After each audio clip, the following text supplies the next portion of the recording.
Hello everyone, this is batch number 5. This is a project IoT based smart vending machines for stationery in education institutions. Presented by M. Dinesh, B. Jeevanandan, S. Muhilvasan, R. Praveen Kumar. Guided by Mr. A.T. Shankara Subramanian, ME PhD, Assistant Professor, Department of Electrical and Electronics Engineering. 30 volt AC supply is connected with the 12 volt transformer. It converts 230 volt into 12 volt.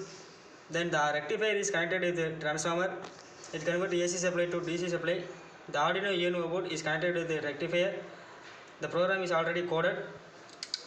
Then we have connected RFID with the Arduino board, and the display is also connected with the Arduino board, and the keypad is also connected. Then we have used 3 servo motors. This is servo motor number 1, servo motor number 2, servo motor number 3. You can switch on the smart vending machine. This is like college ID card. You can swipe this card in RFID reader.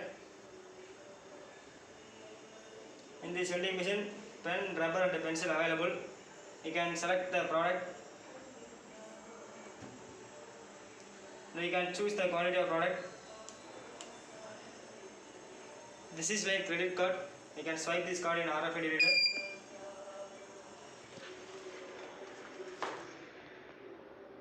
Then the motor pull out this product and you can purchase the product like in this card balance amount 200 available. That's all our project. Thank you everyone.